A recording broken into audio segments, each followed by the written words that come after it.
के बाद आपको तैयार कर लेना है बेटा गुरु बीजाणु जनन के विषय में।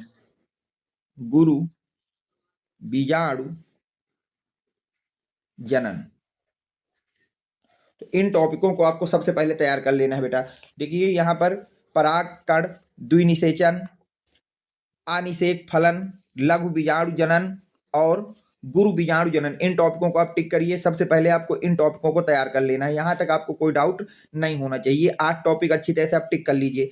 अब देखिए अगला टॉपिक जो आपको तैयार करना है बेटा इसकी बुक में अपने, अगला आप बेटा आवर्त चक्र के विषय में पढ़ लीजिएगा कि आवर्त चक्र क्या होता है, इसके विषय में आपको डिटेल से पढ़ के जाना है।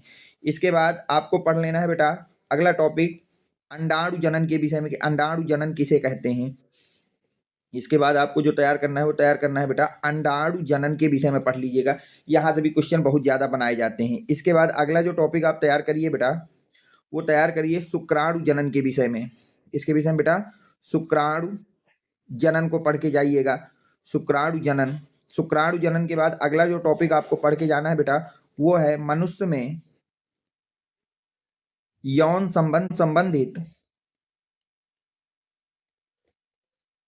रोग, यौन संबंधित रोग, इस टॉपिक को आपको तैयार कर लेना। आवर्त चक्र हो गया, अंडाणु जनन हो गया, शुक्राणु जनन हो गया, मनुष्य में यौन संबंधित रोग हो गए। इसके बाद आपको तैयार करना है बेटा जो अगला टॉपिक आप तैयार करेंगे वो तैयार करेंगे परिवार नियोजन के विषय में पढ़ लीजिएगा। किसके विषय में बेटा? परिवार नियोजन।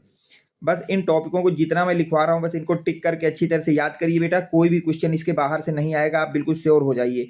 और अगला आपको टॉपिक जो यहाँ पे तैयार करना है वो तैयार करना है आनुवांशिक रोग के विषय में, जो पीढ़ी दर पीढ़ी एक पीढ़ी से दूसरे पीढ़ी में जाते रहते हैं कि आनुवांशिक रोग क्या होते हैं। इतनी चीज़ों को आपको अब तक देखिए जितना कुछ मैंने आपको सिखा दिया, अगर आपने इन सब चीज़ों को अच्छी तरह से तैयार कर लिया तो आप ये मानिए आसानी से आप बायोलॉजी के पेपर में 90+ मार्क्स ऑब्टेन कर सकते हैं। तो देखिए आवर्त चक्र को, अंडाणु जनन को, शुक्राणु जनन को, मनुष्य में यौन संबंधित रोग, परिवार नियोजन क्या है इसके विषय में पढ़ लेना है, आनुवांशिक रोग क्या होते हैं इनके विषय में आपको पढ़ लेना है। यहाँ तक हो गया। अब देखिए अगला टॉपिक जो आपको तैयार करना है वो है बेटा प्रभाविता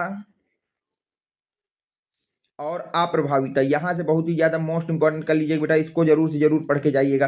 प्रभाविता और अप्रभाविता के विषय में, अप्रभाविता यहाँ से भी बहुत ज़्यादा क्वेश्चन बनाए जाते हैं बेटा। प्रभाविता और अप्रभाविता इसको भी आपको पढ़ के ही जाना है। इसके बाद आपको पढ़ना है बेटा एक संकर और द्विसंकर के विषय में पढ़ लेना है कि एक संकर क्या होता है बेटा और द्विसंकर क्या होता है, इनके विषय में आपको पढ़ लेना है। यहाँ से भी बहुत ज़्यादा क्वेश्चन बना के पूछता है बेटा। एक